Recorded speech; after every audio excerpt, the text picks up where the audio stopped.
Bonjour et bienvenue à la web radio. Aujourd'hui, Boris, je vous présente Laurine et Chloé. Bonjour les filles. Bonjour. Bonjour. Aujourd'hui, nous allons parler un petit peu de l'actu et surtout du discours du Premier ministre parce que ça nous intéresse et on va essayer de faire un petit décryptage de ce qui a été dit et ce qui nous intéresse particulièrement au niveau du collège et au niveau des lycées. Alors, les filles, vous êtes au collège et au lycée. Est-ce que vous pouvez nous dire un petit peu, Laurine, toi, tu es en quelle classe et Chloé, tu es en quelle classe pour faire le point? Vas-y, Chloé, commence. D'accord, bah moi je suis en première au lycée général. Et moi, je suis en troisième au collège de Jordi. Alors, tiens, bah, Chloé, je pense que les retours du Premier ministre au niveau du bac de français, au niveau de l'oral de français, est très intéressant. Et je pense que tu peux peut-être nous apporter quelques informations. Donc comme vous avez pu l'entendre par le discours, donc l'oral de français a été annulé, entre guillemets. Il se fait maintenant sous contrôle continu de la moyenne du premier et du deuxième trimestre.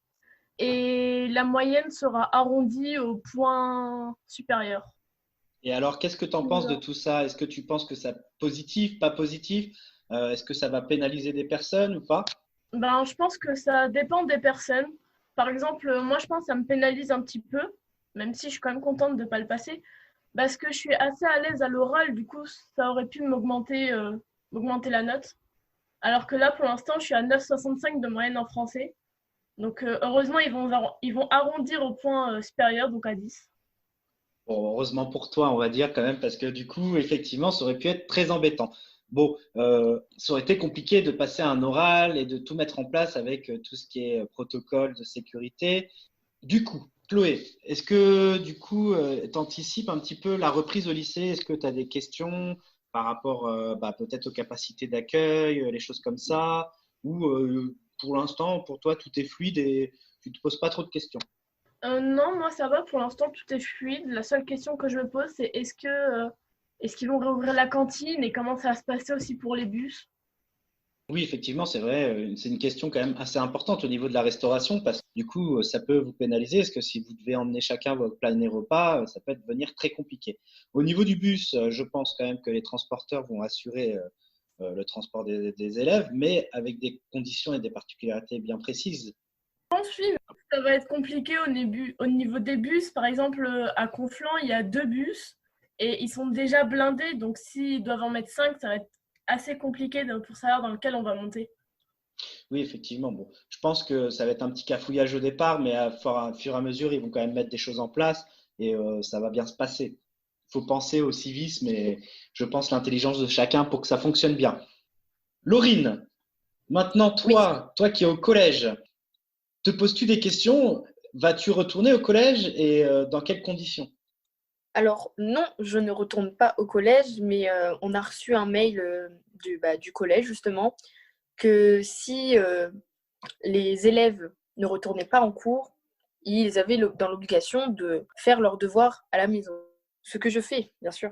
Et est-ce que tu peux nous dire un petit peu pourquoi tu ne souhaites pas retourner au collège? Qu'est-ce qui te pose problème ou quel est ton choix en fait de ne pas retourner au collège?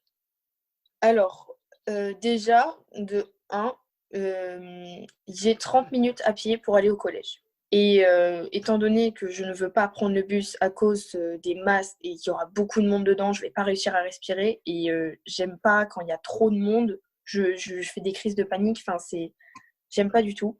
Et comme je suis blessée, j'ai un problème au genou.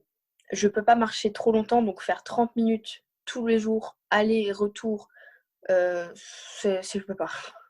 Oui, ça se comprend tout à fait. Et en sachant qu'en plus, au niveau de l'accueil des adolescents, si je ne me trompe pas, au niveau des collèges, il y a port du masque obligatoire. Oui, Donc, qui risque d'être compliqué en plus si tu as des problèmes au niveau de la suffocation et autres. Ce qui peut s'entendre. Bon, après, effectivement, s'il y a un suivi derrière au niveau des enseignants et que du coup, vous ayez quand même des devoirs à rendre, il y a quand même un intérêt de pouvoir associer le travail à la maison et la continuité scolaire. c'est ça. Du coup, bah, merci d'avoir témoigné, les filles. Je trouve ça intéressant sur ce petit décryptage d'actualité qui est très court, mais en même temps, voilà, on voulait faire quelque chose de très court et que les gens puissent écouter, trouver de l'intérêt. Moi, ce que je propose, c'est qu'aussi sur les réseaux sociaux, n'hésitez pas à dialoguer avec nous, à échanger par rapport à ce que vous en pensez. Sur notre compte de page YouTube aussi, où nous allons mettre cet enregistrement audio de la web radio. Et bien sûr, si vous souhaitez intervenir pour témoigner, pour échanger sur des thématiques bien particulières qui vous intéressent, vous êtes les bienvenus à venir interagir avec nous sur la web radio. En tout cas, je vous remercie encore Chloé et Laurine d'avoir participé à cet enregistrement. Les filles, nous nous retrouverons bientôt pour pouvoir préparer la prochaine émission. Nous attendons avec impatience les retours aussi de chacun. Voilà, vous et auditeurs, n'hésitez pas à nous faire passer vos remarques et que ça soit positif ou négatif. Nous sommes voilà aussi là pour de nous améliorer tout au long de cette aventure, bien sûr aventure avec vous. Nous avons le plaisir de partager tous ces moments. Je rappelle que cette web radio fait partie d'une web radio des centres sociaux meusiens, donc qui regroupe les centres sociaux de Kergomar, de Cité Verte et d'Étain. Et bien sûr, c'est une web radio avec des ados. Donc, merci encore à Chloé et Laurine. Et on peut rappeler aussi tous les autres qui ont participé aux autres émissions et qui participeront aux prochaines. Si, bien sûr, vous avez envie de venir participer en tant que jeune à cette web radio, vous êtes les bienvenus. N'hésitez pas à nous contacter sur les réseaux sociaux. Chloé, je te remercie. Laurine aussi. On se dit à bientôt. Merci à toi, Boris, d'avoir animé cette radio. Et bonne journée. Laurine, un petit mot pour la fin? Merci à toi, Boris, et à Chloé d'avoir fait cette web radio. Et bonne journée. Eh bien, écoutez, sur ce, à très vite sur les ondes.